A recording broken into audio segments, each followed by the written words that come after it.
Olá pessoal, tudo bem com vocês? Professor Thiago Mário na área para mais um encontro com esse mundo maravilhoso da química e hoje o nosso conteúdo será eletroquímica, para ser mais específico, eletrólise aquosa. Vamos junto? Bom, pessoal, na eletrólise aquosa você tem os íons provenientes do material que vai ser eletrolizado, assim também como terá os íons provenientes da água. E esses íons irão disputar em termos de reatividade sobre quem vai sofrer a descarga elétrica no cátodo e quem vai sofrer a descarga elétrica no ânodo, ok?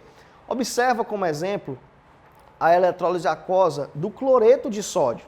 Você pega o cloreto de sódio, sal de cozinha, dissolve na água, forma uma solução, conecta essa solução a uma fonte elétrica, uma bateria, por exemplo, aciona a bateria e aí a descarga elétrica liberada pela bateria vai atingir a solução e vai provocar reações químicas na reação, na solução, que é o processo de eletrólise. Então veja bem, nós temos o cloreto de sódio, que é o material que está dissolvido na água. Ao se dissolver, ele dissocia, liberando os íons Na+ e Cl-. E temos a própria água, que também libera os seus íons, o H+ e a hidroxila OH-. E aí o que é que acontece? Nós temos dois cátions, dois íons positivos e dois íons negativos, dois ânions. Porém, dentre esses dois cátions, somente um vai reagir. Qual reage? Dentre os dois ânions, também somente um vai reagir.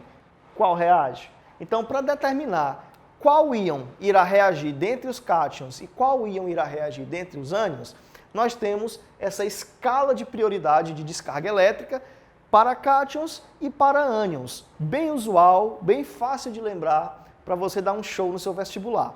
Veja só, no caso da prioridade de descarga dos cátions, nós temos cátions da família 1A, metais alcalinos, que tem prioridade mais baixa de descarga. Depois temos os cátions dos metais alcalinos terrosos, família 2A. Depois o cátion alumínio e aí vem o H+, que é o hidrogênio proveniente da água. E depois temos os demais cátions. Note que o íon H+, ele tem prioridade superior do que metais alcalinos terrosos e do que o íon alumínio. Tudo bem? No caso dos ânions, veja, quem é que tem prioridade de descarga inferior? Ânions oxigenados, excetuando a hidroxila, tá? Começa com os ânions oxigenados, depois temos o íon fluoreto, depois vem a hidroxila e só então vem os demais ânions, como por exemplo o cloreto, tá?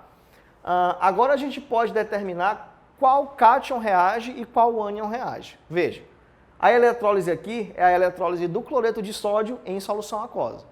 Quais são os íons liberados pelo cloreto de sódio? Íon Na+ e o íon Cl-. Quais são os íons sempre provenientes da água? Íon H+ e o íon OH-. Então veja que nós temos dois cátions brigando aí para reagir e dois ânions brigando aí para reagir. No caso dos cátions, veja, o sódio é um metal alcalino, família 1A. E o hidrogênio, observa, ele tem prioridade superior aos metais alcalinos. Então quem reage é o hidrogênio. O sódio não vai reagir, ele vai ficar apenas na solução. Nós chamamos esses íons que não reagem de íons espectadores, tá? Vão ficar só assistindo o processo. No caso dos ânions, veja, quem tem prioridade maior, cloreto ou hidroxila? O cloreto não é um ânion oxigenado, então ele fica lá no grupo dos demais ânions, ou seja, ele tem prioridade superior à prioridade da hidroxila. Logo, quem reage é o cloreto, hidroxila não reage, vai ficar também como íon espectador. E aí a gente pode completar as reações do cátodo e do ânodo e a reação global. Lembra daquela dica da nossa aula de pilhas? Cargas opostas se atraem. Então, o H+ está com carga positiva, então ele vai reagir onde? No polo negativo. Então o íon H+ vai sofrer descarga aqui. Veja que o cloreto está com carga negativa, então ele vai sofrer descarga no polo positivo. Cloreto vem para cá. Tudo bem? Agora vamos completar as reações. Esse sinal positivo quer dizer falta de elétrons, ele precisa de elétrons, precisa ganhar um elétron. Então eu vou somar um elétron aqui no hidrogênio, e ao somar um elétron nele, a carga positiva some. Então o que eu vou produzir lá na frente é o hidrogênio de NOx zero, né, eletricamente neutro. Lembre-se que o hidrogênio é um gás em temperatura ambiente, então nós temos que colocá-lo como molécula biatômica. É só lembrar do gás oxigênio, né, O2, gás nitrogênio, N2, então o gás tem que ter o 2 lá embaixo, tá? Na maioria deles.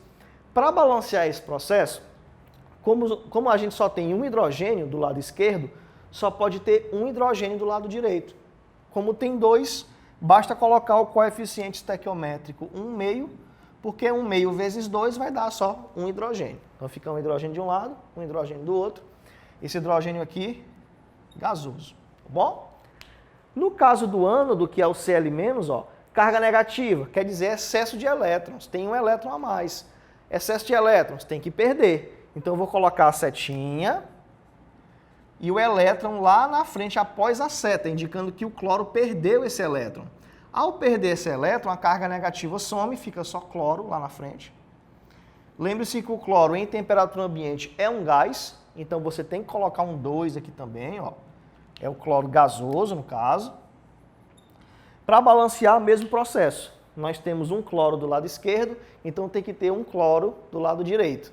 Coloca-se o coeficiente estequiométrico 1,5 aqui, porque 1,5 vezes 2, 1. Temos um cloro do lado esquerdo e um cloro do lado direito. Então, o que essa eletrólise nos produziu? Gás hidrogênio no cátodo e gás cloro no ânodo. Foram os dois produtos da eletrólise, a qual eu posso resumir na reação global. Simplesmente somando essas reações, observe que aqui eu tenho um elétron ganho antes da seta, né? E um elétron depois da seta, elétron perdido. Cancela esses elétrons, qual será a nossa reação global? Do lado esquerdo ficou o íon H+, e o íon Cl-, que são os dois íons que reagiram, ó, H+ e Cl-, prioridade maior de descarga. E do lado direito, nós temos os dois produtos da reação, que foi gás hidrogênio, coeficiente 1,5, observe, e o gás cloro também, ó, fechando a reação. Ok? Então tá aí os nossos dois produtos dessa eletrólise, gás hidrogênio e gás cloro. Esses íons que não reagem, que são os íons espectadores, vão ficar dissolvidos na solução e eles influenciam no pH final do processo. Observe que vai ficar sem reagir Na+ ou H-, Na ou H, vai ficar uma base dissolvida. E bases geram pH superior a 7 na temperatura de 25 graus Celsius. Então nós teremos um pH básico após o processo. Tudo bem? Então não esquecer dessa ordem de prioridade de descarga fundamental nesse assunto, ok? Essa foi a nossa aula de hoje. Muito obrigado pela atenção e até a próxima.